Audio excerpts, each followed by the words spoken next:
বাংলাদেশে জঙ্গিবাদী তৎপরতা আবারও দানা বেঁধে উঠছে, তা নিয়ে দেশি বিদেশি বিভিন্ন পক্ষের আশঙ্কার মধ্যে সরকার যে এই তৎপরতার বিষয়টিকে একেবারেই পাত্তা দিচ্ছে না কিংবা একে একরকমের অস্বীকার করছে তা স্পষ্ট হয়ে উঠছিল। এরই মধ্যে জাতিসংঘের নিরাপত্তা পরিষদ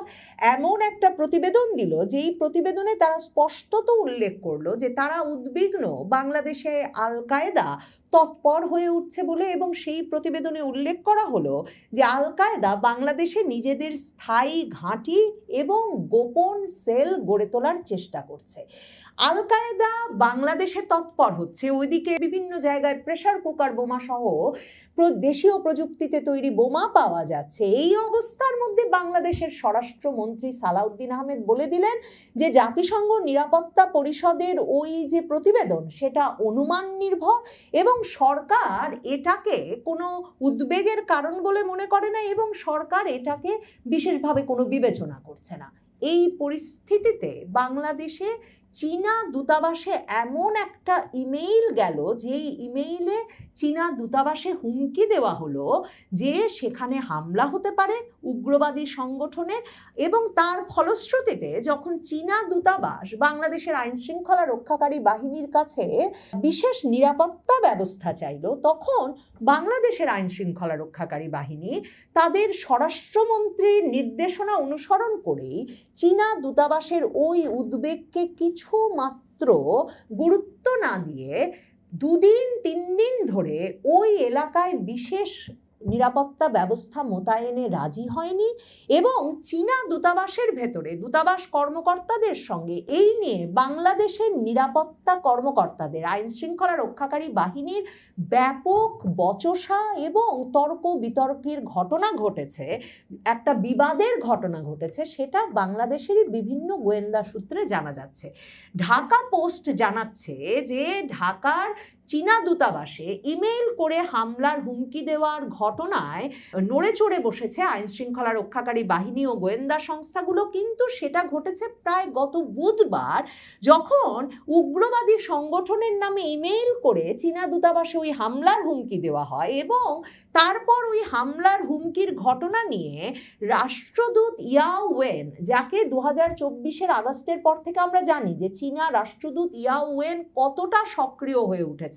বাংলাদেশের রাজনীতিতে, বাংলাদেশের কূটনীতিতে, এবং তিনি কিভাবে কথায় কথায় বাংলাদেশের সকল রাজনৈতিক দলের শীর্ষ ব্যক্তিদের সঙ্গে গিয়ে যেমন বৈঠক করেন, তেমনি প্রধানমন্ত্রীর সঙ্গে করেন, পররাষ্ট্রমন্ত্রীর সঙ্গে করেন, স্বরাষ্ট্রমন্ত্রীর সঙ্গে করেন, মানে যখন মন্ত্রণালয়ে যার সঙ্গে তার দেখা করতে ইচ্ছা করে তিনি তার সঙ্গে করেন। কারণ বিএনপি সরকারের সঙ্গে এই চীন সরকারের একটা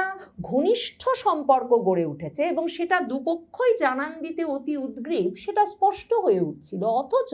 সরকার তার এই মিত্র দেশ চীনের রাষ্ট্রদূত ইয়াও ওয়েন যখন ওই ইমেইল হুমকি পাওয়ার পর বাংলাদেশের আইন শৃঙ্খলা রক্ষাকারী বাহিনীকে নিরাপত্তা পরিস্থিতি পর্যালোচনায় এবং প্রয়োজনীয় পদক্ষেপ নিতে দূতাবাসে আমন্ত্রণ জানান, এবং তারা যখন যান ঢাকা মেট্রোপলিটন পুলিশের সিটিটিসি, মানে ওই জঙ্গিবাদ দমনে বিশেষ দায়িত্বপ্রাপ্ত যে ইউনিটটি, সেই ট্রান্সন্যাশনাল ক্রাইম ইউনিটটি যায় এবং পুলিশ সদর দফতরের কর্মকর্তারা দূতাবাসে যান, এবং সেই দূতাবাসে যখন দূতাবাসের কর্মকর্তাদের সঙ্গে সারা বাংলাদেশে চীনের বিভিন্ন প্রকল্পে কর্মরত কর্মকর্তারাও আইন শৃঙ্খলা রক্ষাকারী বাহিনীর কর্মকর্তাদের সঙ্গে বসেন এবং নিরাপত্তা জোরদার নিয়ে আলাপ করেন, তখন দুপক্ষের মধ্যে মতের মিল হয় না এবং হট্টগোল লেগে যায়। কারণ বাংলাদেশের গোয়েন্দা সংস্থাগুলো, বাংলাদেশের আইন শৃঙ্খলা রক্ষাকারী বাহিনী কিছুতেই এই যে একটা সন্ত্রাসী সংগঠন, উগ্রবাদী সংগঠন ইমেইল করে চীনা দূতাবাসকে হুমকি দিয়েছে এবং সেটা যে গুরুত্বের সঙ্গে বিবেচনা করে আইন শৃঙ্খলা পরিস্থিতি, নিরাপত্তা পরিস্থিতি জোরদার করতে হবে, সেটা মানতে ওই সময় রাজি হচ্ছিল না। ঢাকা পোস্ট জানাচ্ছে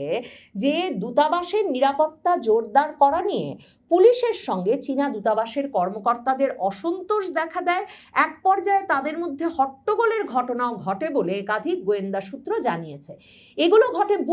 বুধবার থেকে চীনা দূতাবাস একটা উদ্বেগের মধ্যে, আতঙ্কের মধ্যে ওই ইমেইলটি পাওয়ার পর থেকে আছে, কিন্তু সরকার নিরাপত্তা জোরদার করে না। সিটিটিসি এবং গোয়েন্দা সূত্র জানায় এরপর বৃহস্পতিবার 20শে আগস্ট সকাল 10টা থেকে 10:30 পর্যন্ত ঢাকার বারিধারায় চীনা দূতাবাসে বৈঠকটি অনুষ্ঠিত হয় এবং সেই বৈঠকটিতে সিটিটিসির যুগ্ম পুলিশ কমিশনার মুন্সি শাহাবুদ্দিনের নেতৃত্বে পুলিশের একটা প্রতিনিধি দল এবং চীনের রাষ্ট্রদূত ইয়া ওয়েনের বৈঠক হয়। বৈঠকে বাংলাদেশে বিভিন্ন প্রকল্পে কর্মরত অন্তত 10 জন চীনা নাগরিকও উপস্থিত ছিলেন। সংশ্লিষ্ট সূত্রগুলো জানায় একটা সন্ত্রাসী গোষ্ঠীর নামে ইমেইলের মাধ্যমে চীনা দূতাবাসে হামলার হুমকি দেওয়া হয়। হুমকি পাওয়ার পর বিষয়টি পুলিশ সদর দফতর ও সিটিটিসিকে জানায় দূতাবাস কর্তৃপক্ষ। পরে তাৎক্ষণিকভাবে নিরাপত্তা পরিস্থিতি ও প্রয়োজনীয় পদক্ষেপ নিয়ে আলোচনা করতে দূতাবাসে যান পুলিশ কর্মকর্তা।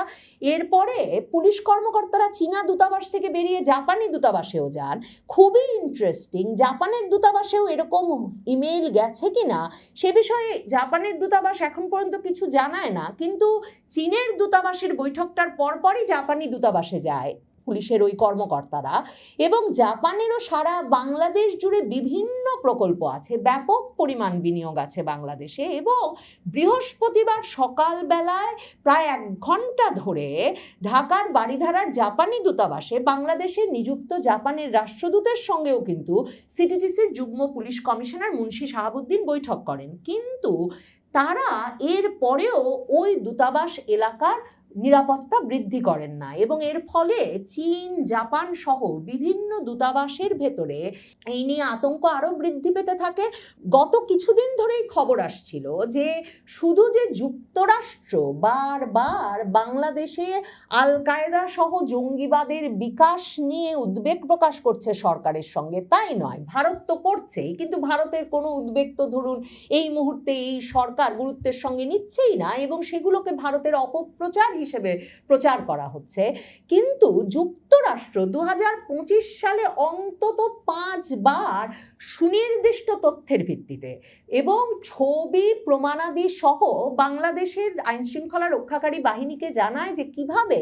মার্কিন দূতাবাসে জঙ্গি হামলার জন্য বিভিন্ন জঙ্গি সংগঠন প্রস্তুতি গ্রহণ করছে এবং দূতাবাসের ভেতরে কর্মরত অমুসলিম বিভিন্ন কর্মকর্তা কর্মচারীদের অপহরণ, হত্যা এসবের পরিকল্পনার প্রাথমিক এক রকমের পর্যবেক্ষণ, রেকি, অনুসন্ধানও ওই জঙ্গি সংগঠনগুলো শেষ করেছে। এবং 2025 অক্টোবরে মার্কিন দূতাবাসের ওইসব প্রমাণাদির ভিত্তিতে এক দফা রীতিমতো সোয়াত বাহিনী, মানে পুলিশের সবচেয়ে বিশেষায়িত বাহিনীকে নিয়োগ করতে হয় বাংলাদেশ সরকারকে এবং তারপর থেকে মার্কিন দূতাবাস কিন্তু তার নিজস্ব উদ্যোগে এবং নিজস্ব ব্যক্তিবর্গকে দ্বারা, মানে তার নিজস্ব নিরাপত্তা বাহিনী দিয়ে মার্কিন দূতাবাসের নিরাপত্তা নিশ্চিত করছে। মার্কিন যুক্তরাষ্ট্র এই উদ্বেগটা বারবার প্রকাশ করছে যে 2024 জুলাই আগস্ট থেকে কারাগার ভেঙে এবং এরপর জামিনের মাধ্যমে বাংলাদেশে বিপুল পরিমাণ, মানে কয়েকশো যে জঙ্গি সংগঠনের নেতা কর্মী সংগঠকরা বেরিয়ে এসেছেন, তারা এখন এমনভাবে সংগঠিত হয়ে উঠেছেন যে যে কোনো সময় বাংলাদেশে বড় ধরনের জঙ্গি হামলার ঘটনা ঘটতে পারে। কিন্তু সরকার, মানে ইউনূস সরকার ঠিক যেমনভাবে বলে আসছিল বাংলাদেশে জঙ্গিবাদ নাই, তারেক রহমান সরকারও এই সম্প্রতি এমনকি জাতিসংঘ নিরাপত্তা পরিষদের প্রতিবেদনটিকে পর্যন্ত অনুমান নির্ভর হিসেবে ঘোষণা করে বলেছেন বাংলাদেশের স্বরাষ্ট্রমন্ত্রী যে তারা এই অনুমান নির্ভর বিষয়টিকে আমলে নিচ্ছেন না। এমনকি পররাষ্ট্র প্রতিমন্ত্রী শামা ওবায়েদ তিনি বলেছেন যে এই যে আল কায়েদা নিয়ে যে খবর ছড়ানো হয়েছে জাতিসংঘের নিরাপত্তা পরিষদের মাধ্যমে, সেটা ফ্যাসিবাদী সরকারের প্রোপাগান্ডা, মানে আওয়ামী লীগ সরকারের প্রোপাগান্ডা হতে পারে। এই অবস্থায় চীন জাপানের রাষ্ট্রদূতেরা দেখছেন এই সরকারের মিত্র সরকার চীনের রাষ্ট্রদূত ইয়াও ওয়েনের মতো প্রভাবশালী রাষ্ট্রদূত সেই বুধবার থেকে তার কাছে পাঠানো ওই ইমেইলে হুমকি পাওয়ার পর থেকে দেখছেন যে বাংলাদেশের পররাষ্ট্র মন্ত্রণালয়, স্বরাষ্ট্র মন্ত্রণালয় সহ কোনো পক্ষকে এই যে দূতাবাস এলাকার নিরাপত্তা বৃদ্ধি করা দরকার, সেখানে হামলার হুমকি দিয়ে উগ্রবাদী সংগঠনগুলো সংগঠিত হচ্ছে, এই বিষয়টিকে গুরুত্বের সঙ্গে বিবেচনা করানো যাচ্ছে না। এই অবস্থায় চীনা দূতাবাসে এক দফা বৃহস্পতিবার আইন শৃঙ্খলা রক্ষাকারী বাহিনীর সঙ্গে চীনা রাষ্ট্রদূতের বিবাদ হট্টগোলের পর অবশেষে সরকারের বিভিন্ন তরফে চাপ প্রয়োগের পর চীনা দূতাবাসে শুধু নয়, সারা কূটনৈতিক এলাকাতেই নিরাপত্তা জোরদার করার ঘোষণা দিয়েছে বাংলাদেশের আইন শৃঙ্খলা রক্ষাকারী বাহিনী অবশেষে এসে রোববার 23শে আগস্ট। এবং তখন বলা হচ্ছে যে রাজধানীর কয়েকটি বিদেশি দূতাবাসে ইমেইলের মাধ্যমে হুমকির ঘটনায় পুরো কূটনৈতিক এলাকায় নিরাপত্তা জোরদার করা হয়েছে। বারিধারা ও গুলশানে অবস্থিত দূতাবাসগুলোকে বিশেষ নজরদারির আওতায় আনা হয়েছে। পোশাকধারী ও সাদা পোশাকে আইন শৃঙ্খলা বাহিনীর অতিরিক্ত সদস্য মোতায়েন করা হয়েছে। এ অবস্থায় মিত্র দেশ চীনের সঙ্গে এই যে বিবাদটা ঘটে গেল নিরাপত্তা নিশ্চিত করা না নিয়ে, সেটার একটা সুদূর প্রসারী প্রভাব পড়বে নিশ্চিতভাবেই। এবং অনেক সূত্রই বলছে ওই যে তিস্তা প্রকল্প থেকে শুরু করে অনেক প্রকল্পেই যে এমনকি প্রধানমন্ত্রী তারেক রহমান সফর করে আসার পরেও চীনের তরফে কোনো প্রতিশ্রুতি পাওয়া যাচ্ছে না, তার একটা বড় কারণ বাংলাদেশের অস্থিতিশীল রাজনৈতিক পরিস্থিতি এবং বাংলাদেশে জঙ্গিবাদের বিকাশের মধ্যে চীন এখানে বিনিয়োগ করে যাওয়াটাকে নিরাপদ মনে করছে না। তবে বাংলাদেশ সরকার নিশ্চিতভাবেই জঙ্গিবাদের বিস্তারের বিষয়টিকে বা খুবই দ্রুত কোনো জঙ্গিবাদী হামলা ঘটতে পারে এই আশঙ্কাটিকে গুরুত্বের সঙ্গে নিতে রাজি হচ্ছে না। সে কারণেই চীনা রাষ্ট্রদূত এবং চীনা দূতাবাসের কয়েকদিন ব্যাপী চাপের পর দূতাবাস এলাকায় নিরাপত্তা বৃদ্ধি করা হলেও ঢাকা মহানগর গোয়েন্দা পুলিশ বলছেন যে বিভিন্ন দূতাবাস ও সরকারি দফতরে ইমেল পাঠিয়ে চাঁদা দাবির ঘটনাটি একটি ভুয়া গ্রুপের কাজ এবং দেশের ভাবমূর্তি ক্ষুণ্ণ করা ও সরকারকে বিব্রত করার উদ্দেশ্যেই এই কাজ করা হয়েছে। জড়িত ব্যক্তিদের শনাক্ত করে আইনের আওতায় আনতে কাজ চলছে বলেও জানান তিনি। তবে নিশ্চিতভাবেই চীনা রাষ্ট্রদূত ইয়াও ওয়েন, জাপানের রাষ্ট্রদূত সহ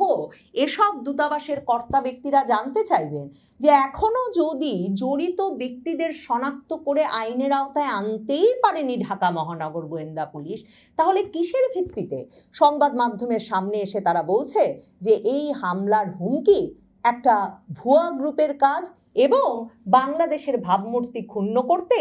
এমন হামলার ইমেইল ছাড়া